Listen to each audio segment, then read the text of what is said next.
Good morning student. मैं सूरज sir आपका bio दर्पण यूट्यूब चैनल पर बहुत बहुत स्वागत करता हूं। इस चैनल पर आज से यूपी बोर्ड बायोलॉजी की सीरीज स्टार्ट हो रही है। तो आइए आज पढ़ते हैं क्लास 12 बायोलॉजी के पहले यूनिट रिप्रोडक्शन का पहला चैप्टर जीवों में जनन यानी रिप्रोडक्शन इन ऑर्गेनिज्म का लेक्चर नंबर 1। इस लेक्चर में हम जनन से संबंधित चीज़ें पढ़ेंगे। होता है ना है कि स्टूडेंट अगर किसी चीज़ को करने से पहले उस चीज़ के आधारी या उस चीज़ के बेसिक चीज़ को जान ले, उस चीज़ के बेसिक पॉइंट को जान ले तो उस चीज़ को करना आसान हो जाता है। उसी प्रकार इस यूनिट अथवा इस पाठ को पढ़ने के लिए हमें किसी बेसिक पॉइंट अथवा बेसिक टॉपिक की आवश्यकता होती है जो इन चीज़ों को आसान बना देती है। वह टॉपिक क्या होता है? कोशिकीय विभाजन। चलिए कोशिकीय विभाजन को पढ़ते हैं।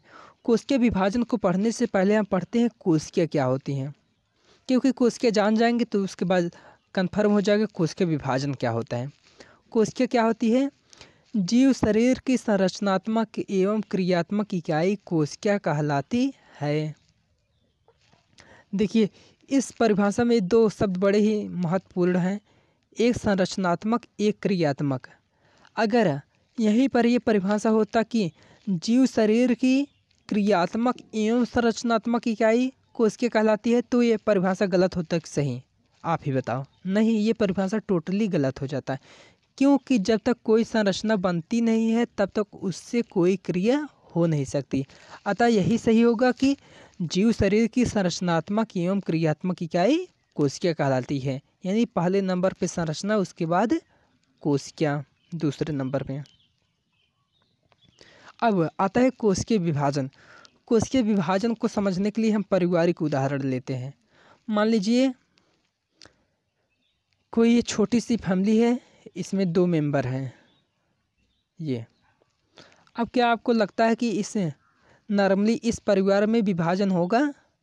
नहीं, यहाँ पर विभाजन का कोई औचित्य ही नहीं बनता है। तो देखिए उसके बाद समय के साथ ही इस परिवार में बहुत ढेर सारे पर्सन हो गए। जो डॉट है तो इसमें बहुत सारे पर्सन हो गए और इसमें एक मुखिया है जो इस पूरे परिवार की क्रियाविधि को कंट्रोल करता है। लेकिन जब इतने ढेर सारे मुखिया परिवार में लोग हो गए हैं तो उस कंडीशन में इस मुखिया को भी परिवार को कंट्रोल करना क्या होगा?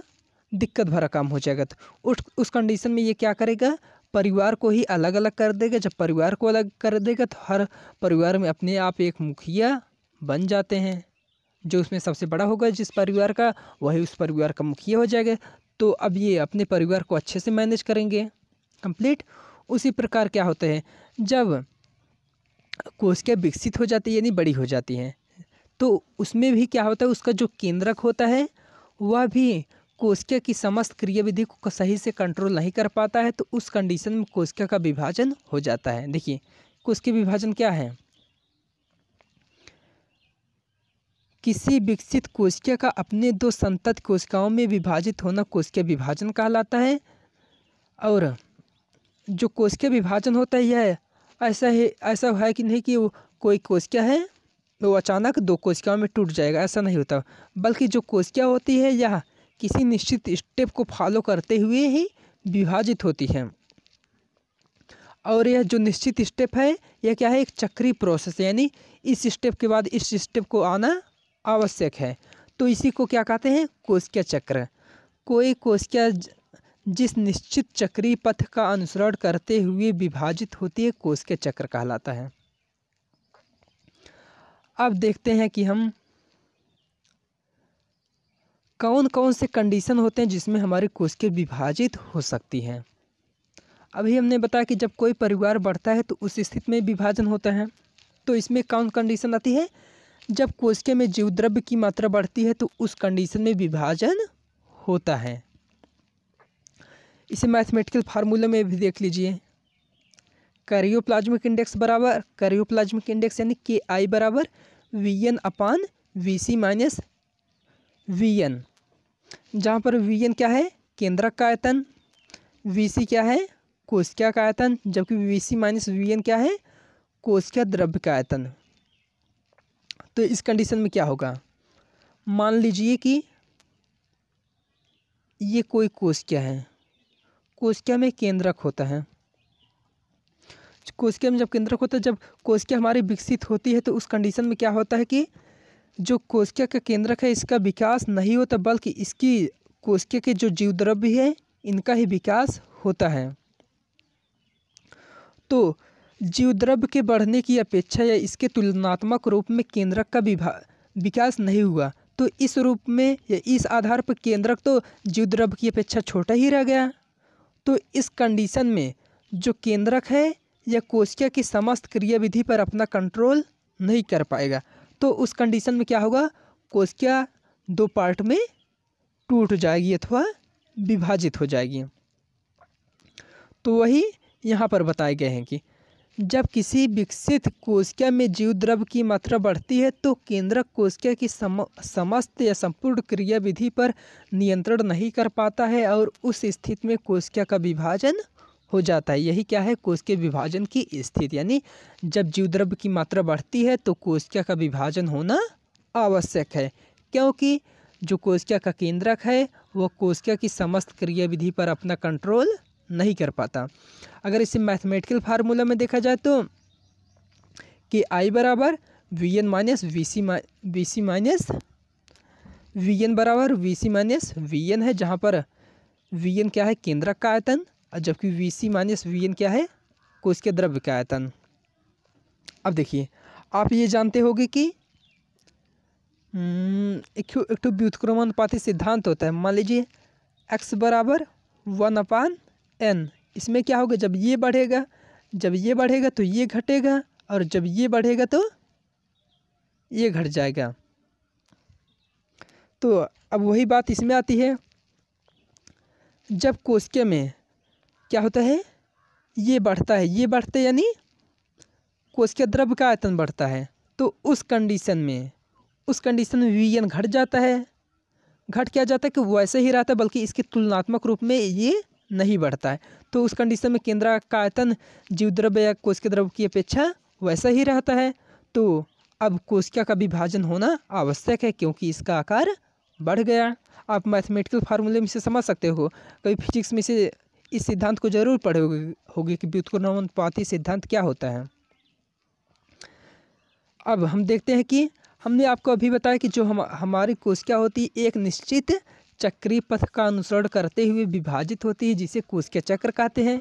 लेकिन यह जो विभाजन है कई स्टेप में होता है, उस स्टेप को ही क्या कहते हैं, कोशिका विभाजन की अवस्था, फेज ऑफ सेल डिवीजन। कोशिका विभाजन की कितनी अवस्थाएं होती हैं, 3 अवस्थाएं कोशिका विभाजन की होती हैं।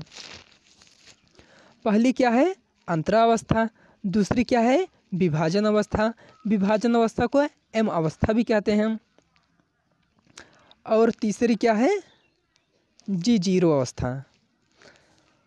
अब सबसे पहले कौन अवस्था थी, अंतरावस्था, इसे समझ लेते हैं।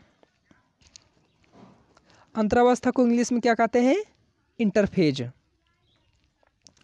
जैसे किसी काम को करने से पहले, आप जानते हो अगर हमें कोई भी काम करना है तो उस काम को करने से पहले हमें उसके पीछे कुछ ना कुछ तैयारियां करनी पड़ती हैं। तो अंतरावस्था भी एक प्रकार की कोशिका विभाजन के लिए तैयारी है। इसमें कोशिका का विभाजन नहीं होता, बट कोशिका के विभाजन के लिए तैयारी होती है। तो यही दिया गया है, देखिए, कोशिका चक्र की वह अवस्था जिसमें कोई कोशिका विभाजन के लिए तैयार होती है अंतरावस्था कहलाती है, जो स्वयं निम्नोक्त 3 अवस्थाओं में बटा है। यानी कोशिका विभाजन के लिए जो तैयारी होती है वह 3 अवस्थाओं में तैयारी होती है, जिसे सबसे पहले G1 अवस्था कहते हैं, दूसरे को S अवस्था, तीसरे को G2 अवस्था। अब इन सब के विषय में डिटेल में आप कक्षा 11 में पढ़ चुके हो, यहाँ कुछ नहीं बताया जाएगा इसके विषय में। केवल आप ये जान लो कि जो विभाजन अवस्था के जो कोशिका का विभाजन है, जो उसकी विभाजन के लिए तैयारी की अवस्था है, 3 अवस्थाओं में होती है। पहले को G1 कहते हैं, दूसरे को S कहते हैं, तीसरे को G2 कहते हैं। और दूसरी आ जाती है विभाजन अवस्था। विभाजन अवस्था को डिवीजन अवस्था अथवा एम अवस्था भी कहते हैं। इस अवस्था में आने के बाद कोशिका का विभाजन होना आवश्यक होता है। और यह कोशिका का विभाजन कितनी अवस्थाओं में होगा? 4 अवस्था में। सबसे पहले पूर्वावस्था, उसके बाद मध्यावस्था, उसके बाद अंत्यावस्था, उसके बाद पश्चावस्था। पूर्वा को प्रोफेज, मध्य को मेटाफेज, अंत्य को एनाफेज और पश्चा को टीलोफेज कहते हैं। इंग्लिश है इसकी। तो क्या लिखा गया है? कोशिकीय चक्र की वह अवस्था जिसमें कोई कोशिका विभाजन करती है विभाजन अवस्था अथवा एम अवस्था कहलाती है, जिसकी स्वयं 4 अवस्था होती है। जो ये है इसके विषय में आप कक्षा 11 में पढ़ चुके हो, यहाँ नहीं बताया जाएगा। अब आता है तीसरी अवस्था, G2 अवस्था अथवा क्यूसेंट फेज। यह अवस्था एम अवस्था के बाद आती है, जिसमें प्रवेश करने वाली कोशिका का कोशिका विभाजन नहीं होता। यानी अगर जिस कोशिका को विभाजित अभी नहीं होना है वह किस में इंटर करेगी? G0 अवस्था में। अगर कोई कोशिका इस अवस्था में प्रवेश कर जाती है उसका विभाजन नहीं होता, बल्कि किस में प्रवेश करने वाली कोशिका का विभाजन होता है? जो इंटरफेज में स्टार्ट करती है। इंटरफेज यानी अंतरावस्था में जो कोशिका प्रवेश करेगी उसी का विभाजन होगा, बल्कि G0 में प्रवेश करने वाली कोशिकाओं में कोई भी विभाजन नहीं होता है। अब आते पढ़ते हैं कोशिकीय विभाजन के प्रकार।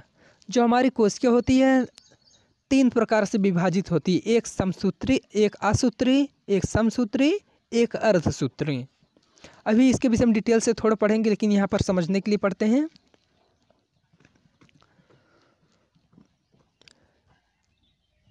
जो एक कोशिकीय विभाजन की 3 प्रकार हैं, समसूत्री, असूत्री और समसूत्री और अर्धसूत्री, इसके विषय में डिटेल से पढ़ेंगे, लेकिन थोड़ा लेट में पढ़ेंगे।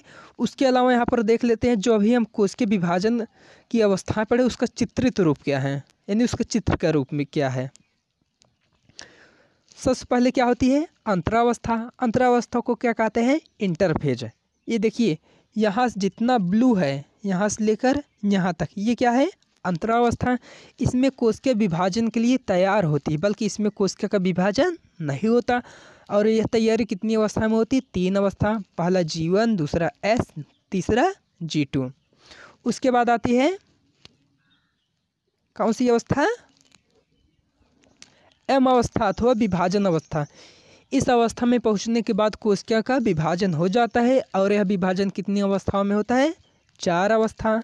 पहली प्रोफेज, दूसरी मेटाफेज, तीसरी एनाफेज, चौथा टीलोफेज। अभी आप देखे थे। अब एक अवस्था और होती है जो होती है G0 अवस्था। ये यहाँ पर छोटी सी अवस्था होती है जो जस्ट यम के बाद आती है। ये यम अवस्था है ना, इसे G0 पर अवस्था कहते हैं। इसमें प्रवेश करने वाली कोशिका में विभाजन नहीं होता है। अब हम क्या देख रहे थे? कोशिकीय विभाजन के प्रकार।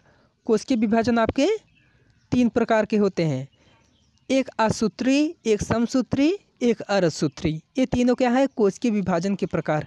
लेकिन आपको इन तीनों अक्षरों में अथवा तीनों प्रकारों में एक वर्ड कॉमन दिख रहा होगा। ये सूत्री, ये भी सूत्री, ये भी सूत्री। तो इस सूत्री का मतलब क्या है? आखिर ये सूत्री क्या चीज़ है जो हर प्रकार के कोशिकीय विभाजन में आ रही हैं? इस सूत्री को सूत्र भी हम कह सकते हैं। सूत्र यानी धागे जैसी रचना। तो यह धागे जैसी रचना होती क्या है? इसे क्या कहते हैं? गुणसूत्र। क्या कहते हैं?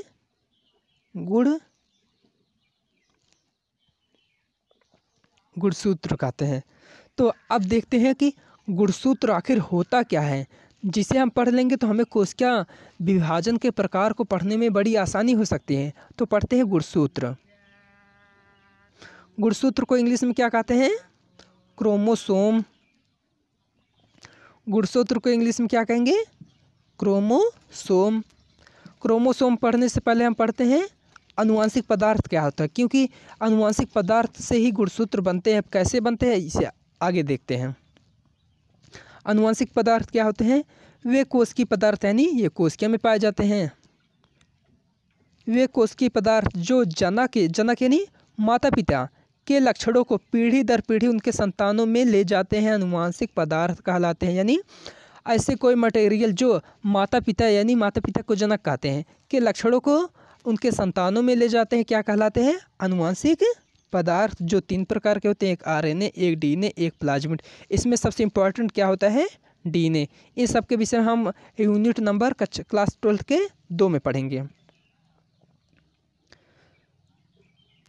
अब इसके बाद देखते हैं क्रोमैटिन तंतु क्या होता है। केंद्रक द्रव्य में उपस्थित धागे जैसी संरचना क्रोमैटिन तंतु कहलाती है, जो डीएनए के बने होते हैं। यानी जो क्रोमैटिन तंतु होता है या क्रोमैटिन फाइबर जो होता है, यह केंद्रक द्रव्य में उपस्थित रहता है और डीएनए के बने होते हैं। ये भी कंप्लीट। अब आते हैं इसके बाद कंप्लीटली गुणसूत्र पर। गुणसूत्र को क्या बोलते हैं? क्रोमोसोम। कोश के विभाजन के समय क्रोमैटिन तंतु, अभी क्रोमैटिन तंतु पढ़े ना, जो डीएनए के बने थे, यही कोश के विभाजन के समय संघनित यानी सिकुड़कर, सिकुड़ना यानी अगर कोई धागा है सिकुड़ेगा तो कैसे हो जाएगा? ऐसे ऐसे। कोश के विभाजन के समय क्रोमैटिन तंतु संघनित होकर क्रोमैटिड बनाते हैं। यानी कोश के विभाजन के कंडीशन में क्रोमैटिन से क्रोमैटिड बना। सबसे पहले डीएनए से क्या बने थे? क्रोमैटिन तंतु बने थे। अब क्रोमैटिन तंतु संघनित होकर फिर से क्या बनाया? क्रोमैटिड बना दिया। अब देखिए, अब यही क्रोमैटिड आपस में सेंट्रोमियर से जुड़कर क्या बनाते हैं? गुणसूत्र का निर्माण करते हैं। इसे एक व्यू में पढ़ते हैं। कोश के विभाजन के समय क्रोमैटिन तंतु संघनित होकर क्रोमैटिड बनाते हैं, जो आपस में सेंट्रोमियर से जुड़कर गुणसूत्र का निर्माण करते हैं। अब अगर इसे समेटे हुए समझिए, कोई एक जो डीएनए होता है, यह क्या होता है? यह क्या होता है? अनुवांशिक पदार्थ यानी जेनेटिक मटेरियल होता है। ये क्या करता है? क्रोमैटिन तंतु का निर्माण करता है और यह क्रोमैटिन तंतु और कोश के विभाजन के समय क्या होता है? सिकुड़ता, संघनित मतलब सिकुड़ना, सिकुड़कर क्रोमैटिड बनाता है और ये क्रोमैटिड आपस में सेंट्रोमियर से जुड़ते हैं और सेंट्रोमियर से जुड़कर किसका निर्माण करते हैं? गुणसूत्र का निर्माण कर देते हैं। अब देखते हैं ये कहाँ पर है गुणसूत्र। ये है हमारा गुणसूत्र। ये क्या है? एक क्रोमैटिड है। ये क्या है? 2 क्रोमैटिड है। इसके बीच में उभरा हुआ भाग क्या है? सेंट्रोमियर, जिससे ये जुड़ेगा। देखिए सेंट्रोमियर से 2 क्रोमैटिड आपस में जुड़ गए, किसका निर्माण कर दिए? क्रोमोसोम। क्रोमोसोम को हिंदी में क्या कहते हैं? गुणसूत्र। आपको नाम से ही पता चल रहा है गुणसूत्र क्या होते हैं? गुणों के सूत्र, यानी इसमें क्या होते हैं? सारे गुण इसी गुणसूत्र में उपस्थित होते हैं। तभी तो इस धागे जैसी रचना, ये इस तितली जैसी रचना का नाम क्या बना? क्या पड़ा? गुणसूत्र पड़ा। तो अब देखते हैं कि इस गुणसूत्र का कोश के विभाजन में काम क्या होता है। उसी किस में पढ़ेंगे इसके काम को? कोश के विभाजन के प्रकार में। चलिए उसे पढ़ते हैं।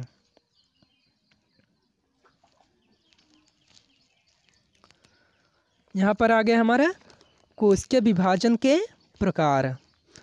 कोश के type of cell division. Cell division कितने प्रकार के होते हैं? 3 प्रकार के ये दिए गए हैं। पहला असूत्री कोश के विभाजन, दूसरा समसूत्री और तीसरा अर्धसूत्री। अब एक एक कर को पढ़ते हैं। सबसे पहले क्या था? असूत्री कोश के विभाजन, यानी इसमें जो सूत्र हैं, सूत्र यानी गुणसूत्र, इसमें उसका कोई काम ही नहीं है। इस प्रकार का कोश के विभाजन प्रायः निम्न वर्ग के जीवों में होता है, जिसमें कोश के विभाजन के पश्चात बनने वाली कोशिकाओं का समान होना आवश्यक नहीं होता है।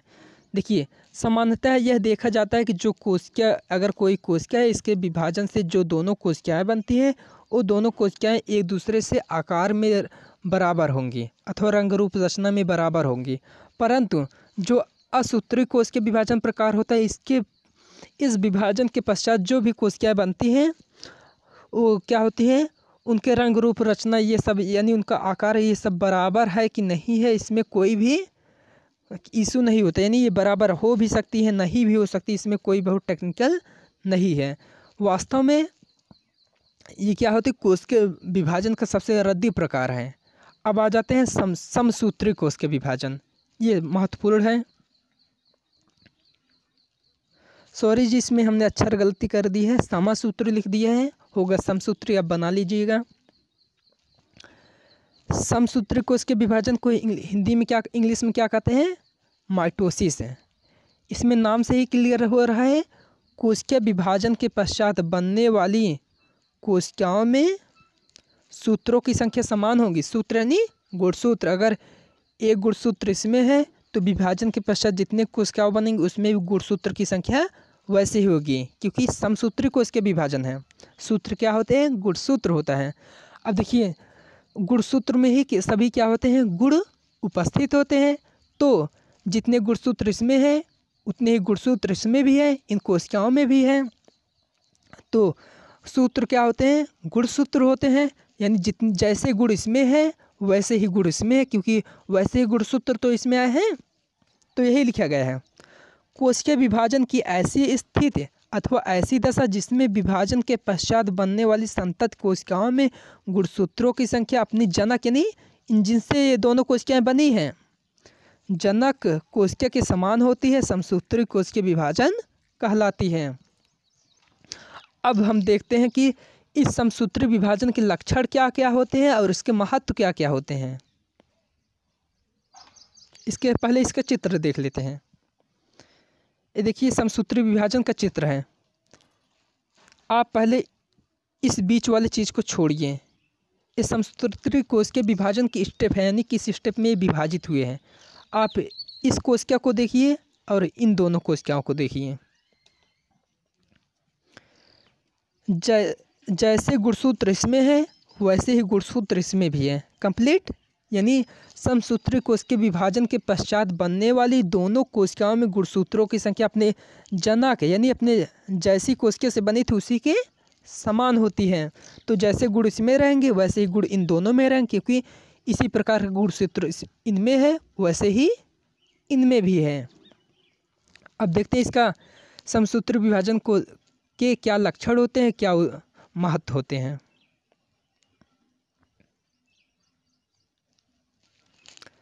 समसूत्री कोश के विभाजन के लक्षण तथा महत्व, characters and importance of mitosis. समसूत्री कोश के विभाजन के निम्नोक्त लक्षण तथा महत्व हैं। सबसे पहला, समसूत्री कोश के विभाजन के पश्चात बनने वाली कोशिकाएं अपने जनक के समान होती है, अतः विभाजन से बनने वाली कोशिकाओं में विविधता नहीं होती। विविधता का मतलब भिन्नता, यानी जब जैसा गुण इसमें है, जैसे गुणसूत्र इसमें है वैसा इन कोशिकाओं में भी है, तो क्या इनमें कोई भिन्नता नहीं आएगी, यही बताया गया है। दूसरा, समसूत्री कोश के विभाजन प्रायः दैहिक तथा कायिक कोशिकाओं में होता है, जिसके पश्चात शरीर की वृद्धि तथा विकास होता है। अब देखिए, दैहिक तथा कायिक कोशिका क्या होती हैं। दैहिक कोशिका का मतलब ऐसी कोशिकाएं अथवा ऐसे शरीर के भाग जिसका जनन से कोई संबंध नहीं होता, क्या कहलाती हैं, दैहिक अथवा कायिक कोशिका। इन्हीं कोशिकाओं में क्या होता है, समसूत्री विभाजन होता है, जिससे शरीर की वृद्धि तथा विकास होता है। नेक्स्ट क्या है, अर्धसूत्री कोश के विभाजन। नाम से ही पता चल रहा है कि अर्धसूत्री है, तो अगर एक कोशिका विभाजित होगी, विभाजन के पश्चात जितनी कोशिकाएं बनेंगी इसमें गुणसूत्रों की संख्या इस कोशिका के आधी रह जाएगी। अगर इसमें ऐसे पूरा गुणसूत्र है तो इसमें जाके केवल आधा आधा रह जाएगा। कंप्लीट। तो यही लिखा गया है, कोशिका विभाजन की वह स्थिति जिसके पश्चात या जिसमें विभाजन के पश्चात बनने वाली संतत कोशिकाओं में गुणसूत्रों की संख्या अपनी जनक कोशिका से आधी रह जाती है, अर्धसूत्री कोशिका विभाजन कहलाती है। कंप्लीट। अब इसका फिगर देखते हैं।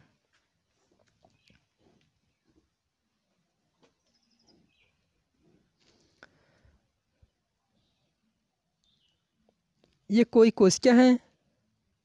अब इसके इस बीच वाले पार्ट को छोड़िए। यहाँ पर जैसे गुणसूत्र हैं, विभाजन के पश्चात बनने वाली कोशिकाओं में भी ऐसे गुणसूत्र हैं, बस केवल आधे हो गए हैं कंप्लीट। और इसके अलावा आपको ये दिख रहा होगा कि जो ये गुणसूत्र हैं ये तो क्या है, क्रोमैटिड हैं। ध्यान दीजिएगा, ये क्या है, क्रोमैटिड है। और ये क्रोमैटिड आपस में जुड़कर, इन वाले स्टेप में ये आपस में जुड़कर देखिए क्या बना लिए हैं, गुणसूत्र बना लिए हैं। और ये गुणसूत्र फिर एक दूसरे से, ये देखिए आपस में उलझे हैं, एक दूसरे से जुड़ रहे हैं जहाँ पर ये दिखाए गए हैं। और जिस स्थान पर जुड़े हैं उस स्थान को कियाज्मा बोल रहे हैं कंप्लीट। और अब अगले स्टेप में आप देख रहे हो कि जिस स्थान पे ये एक दूसरे से क्रॉस बनाए थे, ये वाला, वहाँ पर क्या हो, कुछ गुणसूत्र के भाग इसके इसमें चले आए हैं, इसके इसमें चले आए हैं कंप्लीट। अब जो नई कोशिका बनी है उसमें आपको दिख रहा होगा कि इसकी अपेक्षा बनने वाले कोशिकाओं में गुणसूत्रों की संख्या आधी तो हो गई है, लेकिन इनके कुछ भाग में भी डिफरेंस आ गए हैं। देखिए जैसे यहाँ पर सारे आसमानी थे तो इसमें कुछ ब्लू वाले आ गए, यहाँ पर सारे ब्लू थे इसमें कुछ आसमानी वाले आ गए हैं। तो गुणसूत्रों में क्या हो गई, अदला बदली हो गई है। तो इस कंडीशन में क्या हो गया कि जो गुणसूत्र होते हैं ये क्या होते हैं, गुणों के सूत्र होते हैं। यानी अगर ऐसे ही गुणसूत्र आधे आधे चले जाते तो कुछ इसके गुण इसमें आधे चले जाते, कुछ इसके गुण इसमें आधे चले जाते। बट गुणसूत्रों में क्या हो गई, अदला बदली हो गई, जिससे क्या हुआ, अब बनने वाली जो नई नई कोशिकाएं हैं इनके गुण भी इन कोशिका से बदल जाएंगे कंप्लीट। यानी अर्धसूत्री कोशिका विभाजन के पश्चात बनने वाली कोशिकाओं के गुण क्या होते हैं, अपने जनक कोशिका के गुण से क्या होते हैं, भिन्न होते हैं, क्योंकि इनमें गुणसूत्रों के मध्य अदला बदली हो जाती है। गुणसूत्रों के मध्य अदला बदली नहीं होती बल्कि क्या होती है, क्रोमैटिड, ये जो गुणसूत्र के जो भाग हैं इनके मध्य अदला बदली होती है। अब आपको यहाँ दिख रहा होगा कि जो ये कोशिका विभाजन है कितने स्टेप में, पहले तो एक कोशिका से दो कोशिका बना, फिर दोनों कोशिकाओं से दो दो कोशिका बन गई, ये और ये। यानी जो कोशिका का विभाजन, जो अर्धसूत्री कोशिका विभाजन होता है, दो स्टेप में होते हैं। एक ये पहला स्टेप जिसमें दो कोशिकाएं बनती हैं, एक दूसरा स्टेप है जिसमें चार कोशिकाएं बनती हैं। इस प्रकार हम कह सकते हैं कि जो अर्धसूत्री कोशिका विभाजन होता है इसमें एक पूर्ण अर्धसूत्री विभाजन के पश्चात कितने गुणसूत्र बनते हैं या कितने कोशिका बनते हैं, आप आंसर दोगे 4। अब इसके महत्व तथा लक्षण देखते हैं।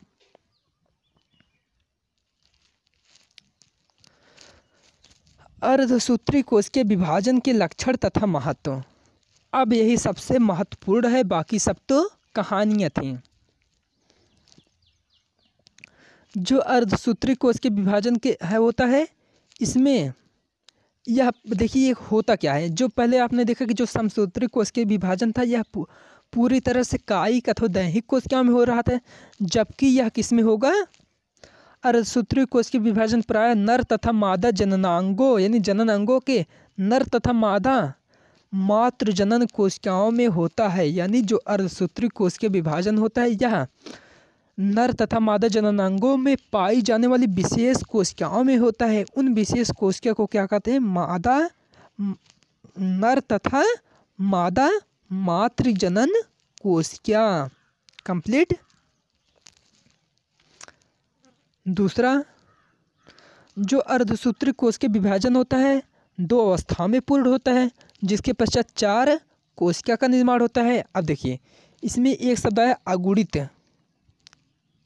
यानी अगुणित का मतलब ये होता है कि अगर पहले पूरे गुणसूत्र थे, अब जाके बनने वाली कोशिकाओं में आधे गुणसूत्र रह गए, इसी को क्या बोलते हैं हम, अगुणित कोशिका।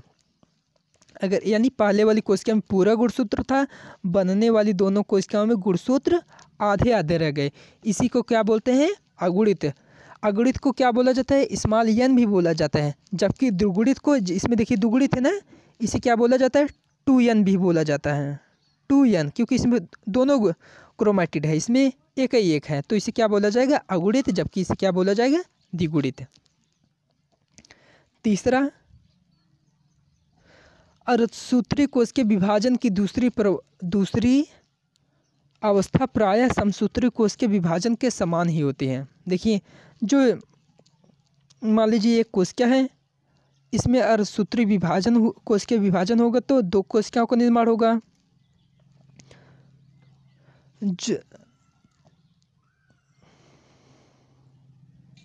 जो अर्धसूत्री कोश के विभाजन होता है दो अवस्था में होता है, जिसके पश्चात इनसे भी दो दो कोशिकाएं बनेंगी और इससे भी।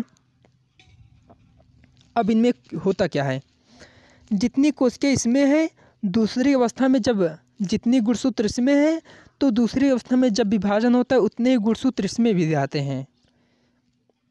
यानी अगर हम पहली तो विभाजन अवस्था यहाँ से हो गई, दूसरी विभाजन अवस्था यहाँ से यहाँ तक हो गई, तो आप देख रहे हो कि जितने गुणसूत्र इसमें है उतने इसमें भी हैं दूसरी अवस्था में। तो हम कह सकते हैं कि जो अर्धसूत्री कोश के विभाजन की जो दूसरी अवस्था होती, पूरी तरह कौन सी विभाजन अवस्था होती है? समसूत्री की ही तरह, क्योंकि जितने सूत्र इसमें उतने बनने वाली कोशिकाओं में भी है। कंप्लीट। अब देखिए इम्पॉर्टेंट चीज़, तीसरा, चौथा,